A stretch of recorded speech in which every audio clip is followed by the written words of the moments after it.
हरि ओम बेटा।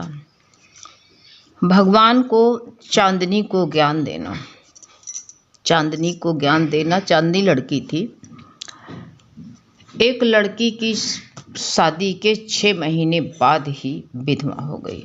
वो लड़की जो थी वो 6 महीने बाद ही, देखिए कुदरत का खेल क्या होता है, कोई देख नहीं पाया है। बहुत स्वयंवर रचते हैं, बहुत वर्ण मिलाते हैं, कुंडली मिलाते हैं, लेकिन भगवान की लीला देखो क्या है, रची पड़ी है। वो भगवान को कोई जो है देख नहीं पाया है क्या होता है। इसलिए भगवान की लीला को देखो संसार में क्या होने वाला है। तो 6 महीने बाद ही बताओ कितनी दुखित घटना है कि उस लड़की की शादी हुई, 6 महीने बाद ही विधवा हो गई। अब विधवा 6 महीने बाद विधवा होना कितना बड़ा दर्द, कितना बड़ा दुख है, बहुत कष्ट है। तो वो बहुत रोती थी, बिस्तर पर पड़ गई, बीमार हो गई।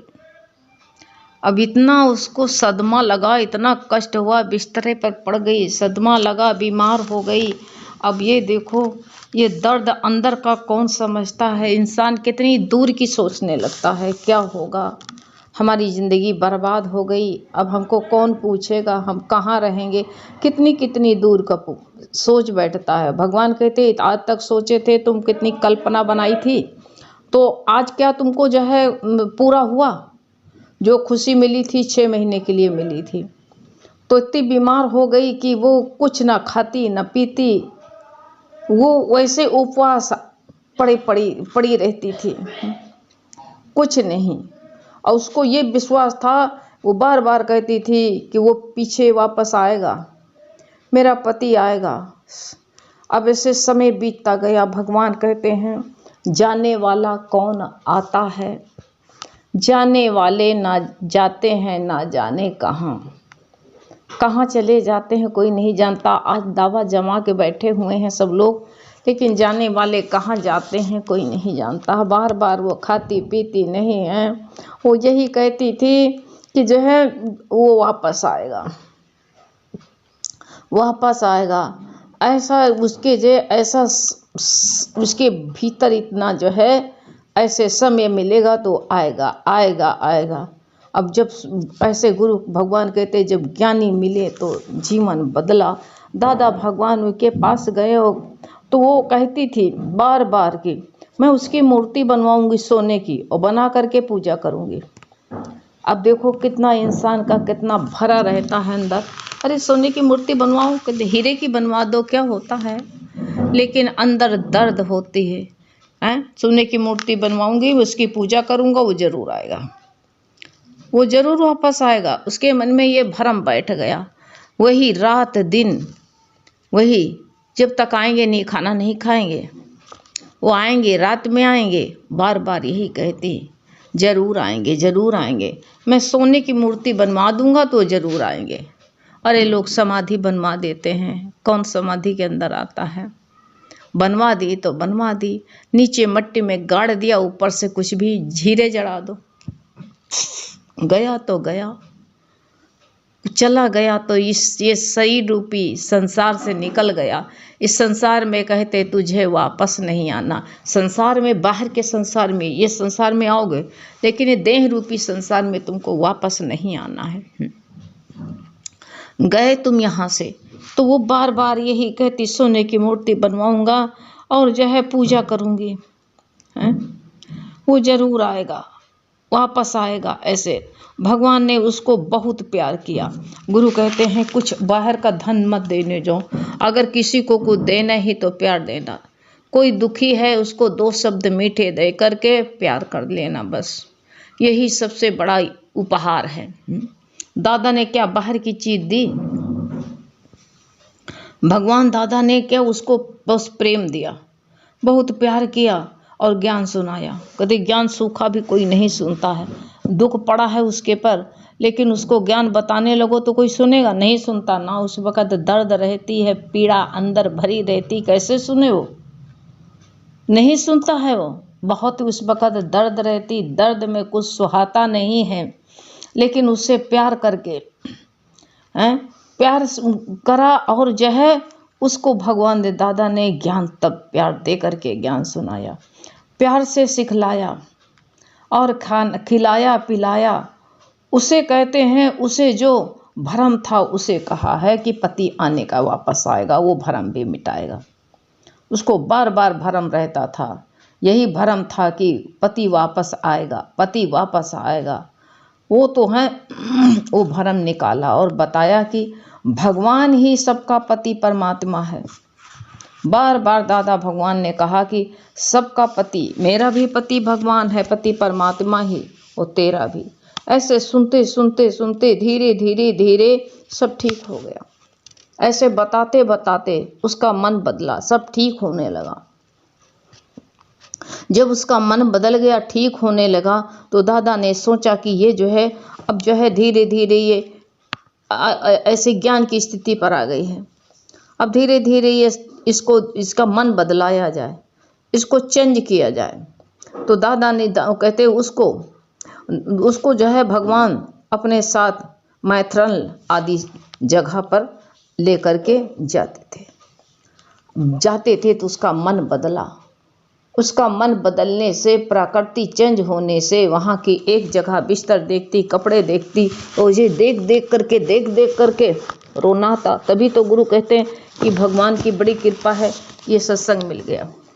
सत्संग जो है इससे मन बदल जाता है, जो अंदर जो है भरा रहता है। ये जब सुनो सबको तो यही लगता है हम अकेले ही नहीं है। बहुत अनुभव रहते हैं, सुनते सुनते ये मन में आता कि मैं अकेले नहीं हूँ। अब उसको जो है आदि सब जगह घुमाने के लिए भगवान ले जाते।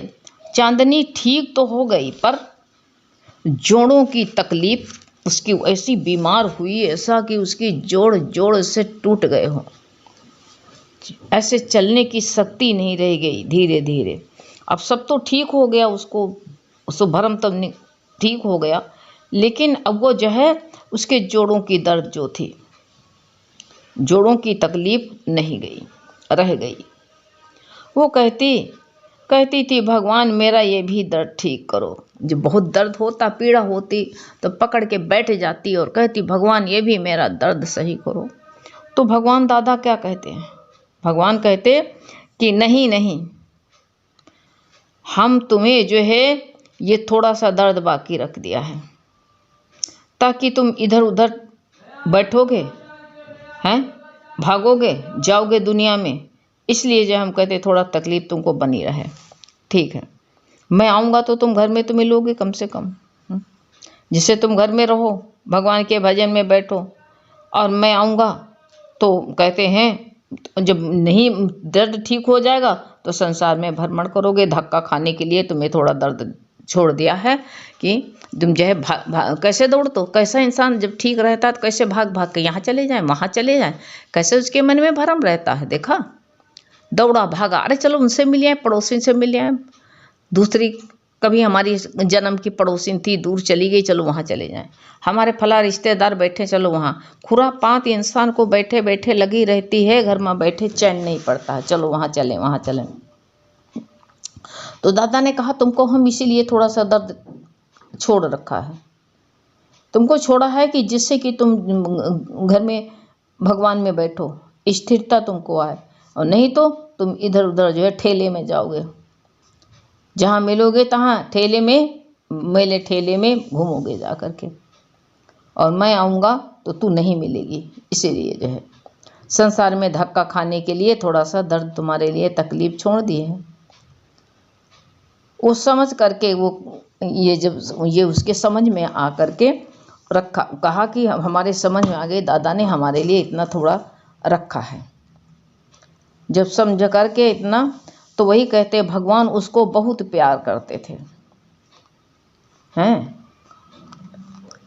अब उसको प्यार करते थे और उसको बार बार जो है कमोड पर साफ करते थे, उसको बार बार साफ करते थे भगवान, और साफ करके जो उसके अंदर गंदगी थी उसको साफ करके, और वो हर दिवाली पर बार बार हर दिवाली पर भगवान के इंतज़ार में बैठती थी कि भगवान जी ज़रूर आएंगे, ज़रूर आएंगे। उसको पक्का विश्वास था कुछ पूजा पाठ वो बाहर के नहीं करती थी, गुरु की जरूर गुरु आएंगे इंतजार करती से बैठी रहती थी, और भगवान जरूर उसके पास जाते, क्योंकि ये अंदर से दिल से बुलाती तो भगवान से रहा नहीं जाता था। यही तो भाव की प्रधानता होती है।